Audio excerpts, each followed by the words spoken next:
My case study involved interviewing a 25-year-old male, Adam Anders. Adam was diagnosed with generalized anxiety disorder, ADHD, and possible optional defiance disorder, and later, at the age 7, with Asperger's syndrome. Now he would just be labeled on the spectrum. During my interview, it was not apparent that he had Asperger's syndrome.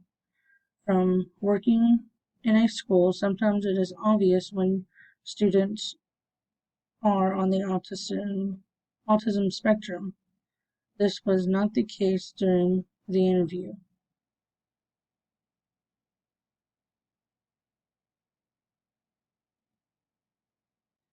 One thing that really helped Adam in school was his mother. In the interview, Adam said, "My mom's diligence really helped me all through school. I became an honor student and was more social as the years passed. A typical day for me academically, from first grade through fourth grade, was no social life at all. I was the autistic kid and didn't have friends because I was the weirdo in school. But I was also a larger child. Everyone already thought that I was spending like my fourth time in the same grade. When I would get home, it would be spelling words, spelling words, spelling words, and vocabulary words all day long. When I say all day long, my mom is sitting next to me, drilling me the whole time. My mom tried to help with social situations and to help me do things. But other than that, I didn't have games, and I don't remember having fun. She advocated for him and knew what her son was capable of, so she not only pushed him, but she pushed his teachers. This was so important because Adam had a hard time communicating with those around him, so his mother was there to help. When I asked him who was there for him to help him socially, he said his diagnostician. In the interview, Adam said, "I went to my art counselor, and she did like a study on me to see the progress. She had me talk to her, and she told me she was going to invite these different people to the meeting. At this point, I am totally engaged. I'm making eye contact, saying hello." The diagnostician invited him to his meetings for his IEP, helped him to make eye contact and effectively communicate with others adults around him. She did not just invite him to the art because she was supposed to. She made him an integral part of the art meeting. Adam has autism and was diagnosed around the age of 7. Since there was no physical test for autism, a diagnosis is based on spectrum of behaviors, one of the many by doctors and diagnoses. I asked Adam who he thought his third advocate would be, and he said himself. At first I was thinking this guy was full of himself, but as I visited with him, I learned differently. He truly recognized that he could do things for himself. This was not something that came to him quickly or easily.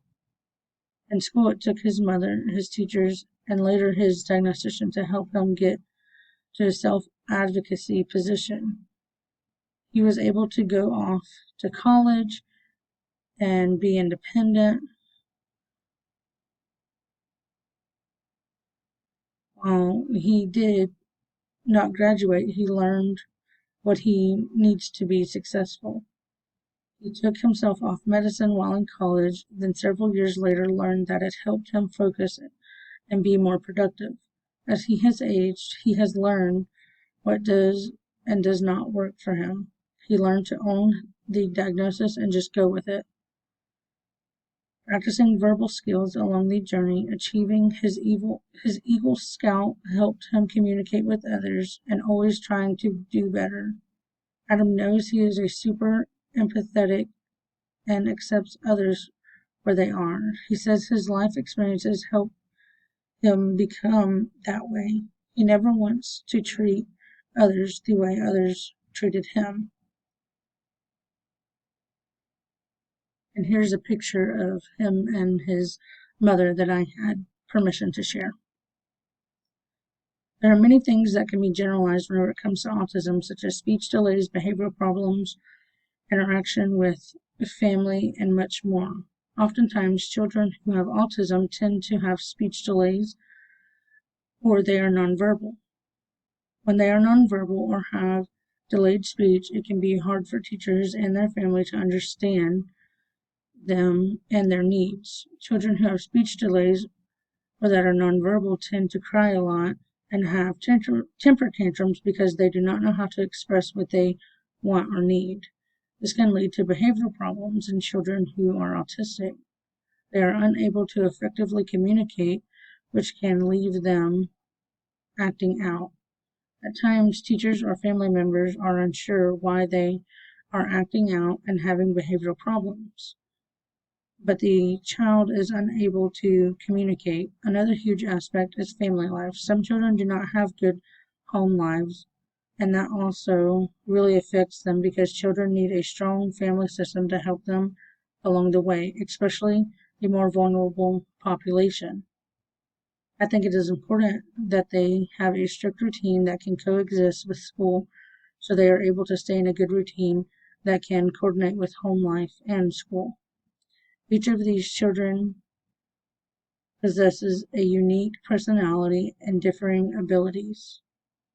As the teacher or advocate, it is our job to help them be successful in the classroom and help them find ways